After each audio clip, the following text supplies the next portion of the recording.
One, two, three, viva l'Algérie. Oui, il fallait que je commence par l'Algérie qui est éliminée de cette Coupe du Monde qui commence dans une semaine. Franchement, ça m'énerve.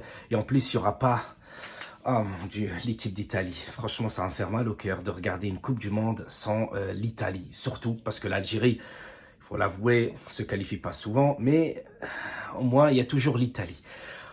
Bonsoir à tous les amis, j'espère que vous allez tous bien et quelle joie de vous retrouver une nouvelle fois pour une vidéo sur la Juventus de Turin. Ce soir, la Juventus recevait la Lazio de Rome pour le compte de la 15e journée et aussi pour la clôture de cette 15e journée de Serie A, puisqu'on ne va pas se retrouver jusqu'à 4 janvier prochain parce qu'il y a une Coupe du Monde entre le mois de novembre et décembre et ça me fait mal au cœur les amis. Eh oui, il n'y a pas l'Algérie, il n'y aura pas aussi l'équipe d'Italie. Le truc, c'est qu'on a quand même la Juventus. Donc la Juventus qui gagne 3-0 face à la Lazio. Une nouvelle fois, la Juventus gagne sans encaisser le moindre but. Donc la Juventus, ce soir, était face à la deuxième meilleure défense de Serie A. La Juventus est la première avec 7 buts encaissés. La Lazio, je ne me rappelle plus exactement, mais la Juventus vient d'en mettre 3 à la Lazio, bien fait pour leur gueule, puisque eux, ils nous aiment pas du tout, donc nous, on est obligé de répondre. Ce soir, la Juventus gagne avec la manière. Je le dis bien avec la manière, puisque moi, j'ai vu une Juventus défendre en attaquant. Tout le contraire qui a été fait les dernières fois. Mais on voit aussi une Juventus avec plus de confiance en elle.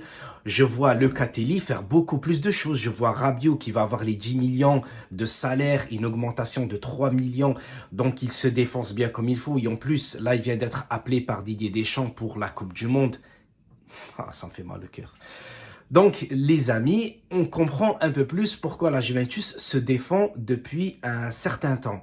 Et du coup, la Juventus est troisième, juste derrière le Milan AC et à 10 points, malheureusement, du Napoli. Mais les Napoli sont bien partis. Voilà, ils sont dans le volcan. Donc, les amis, pour nous, c'est simple. C'est que la Juventus devait gagner ce soir. La Juventus devait finir en beauté. Et la Juventus engrange de plus en plus de confiance en elle. Et ça nous fait vraiment du bien. Le seul point noir que j'essaye malgré tout de le mettre, c'est le bilan de Massimiliano Allegri parce que notre parcours en Ligue des Champions a été le pire de l'histoire de la Juventus. 5 défaites sur 6, les amis, c'était vraiment lamentable du côté de la vieille dame.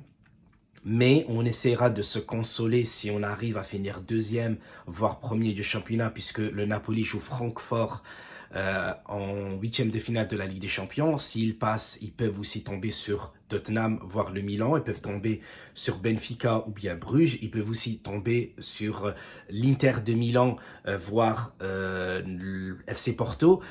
Donc franchement, cette Ligue des Champions sans le Barça, sans Manchester United, sans la Juventus, il y a de bonnes équipes, mais la plupart, voilà, c'est un peu homogène. Donc, pour reparler du match de ce soir, j'ai trop aimé pour une fois, je le dis bien pour une fois, Moïse Kean. Moïse Kean qui se battait comme jamais chaque fois qu'on perdait le ballon. Il essayait toujours de faire un pressing. Et oui, il y a quelque chose aussi de bien ce soir, puisque dans le pressing, on a vu que la Juventus pressait pas à un seul joueur. Tu vois, il y avait plusieurs qui pressaient. C'est-à-dire que tu avais les deux attaquants de devant. Oui, même si c'était un 3-5-1-1. Et juste en dessous, tu avais les milieux de terrain. Ils essayaient toujours d'y aller vite, récupérer le ballon quand l'adversaire essayait de faire des passes, donc de couper les lignes et tout ça. Donc Rabiot, il a été super bon ce soir, mais la défense, mon Dieu, la défense. Danilo, je l'aimais pas vraiment, tu vois. Danilo, je l'aimais pas vraiment, mais ce soir, il m'a impressionné. Franchement, il défend super bien.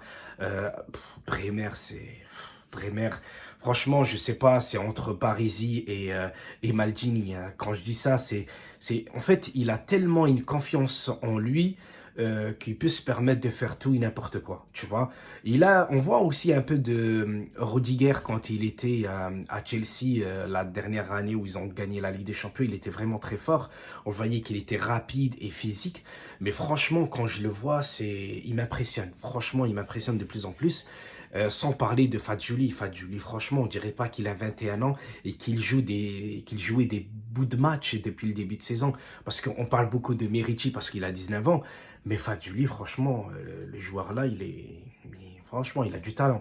Donc, le seul point noir qui m'a aussi gêné sur ce match ce soir, c'est quand il a fait rentrer Massimiliano Allegri Chiesa.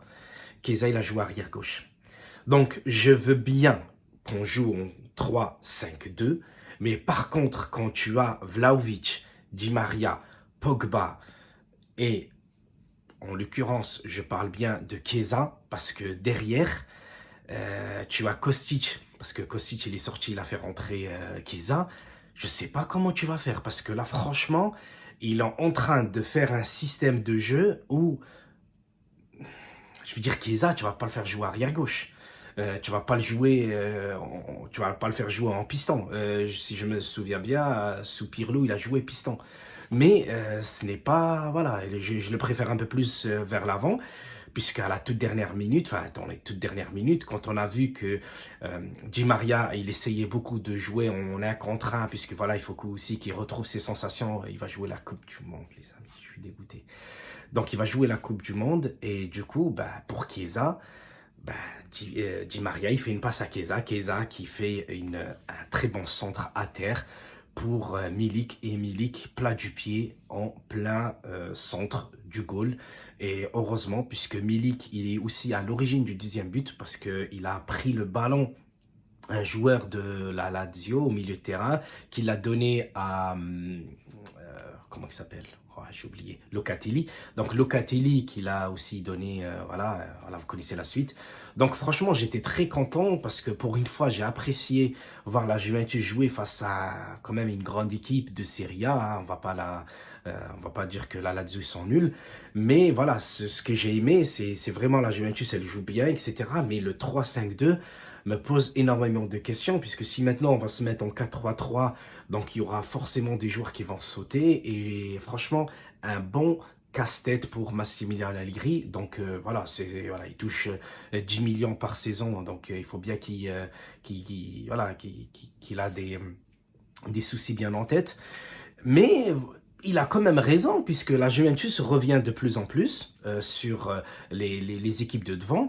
Le Milan, sans un autre mercato hivernal où ils recrutent quelques joueurs, parce que dès qu'ils ont plus de gardiens, bah, ils ont plus de gardiens. Dès qu'ils ont plus d'attaquants, bah, ils ont plus d'attaquants. Dès qu'il y a un problème au milieu de terrain, bah, ils sont...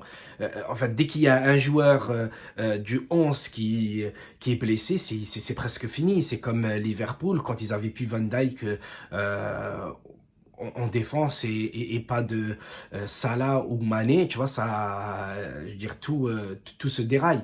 Donc, j'espère que la Juventus va jouer de mieux en mieux, mais je la vois plus, j'espère de tout cœur qu'elle va jouer en 4-3-3 et pas rester en 3-5-2, parce que Chiesa, je l'ai vu essayer de défendre. Ah, franchement, ça me fait mal au cœur.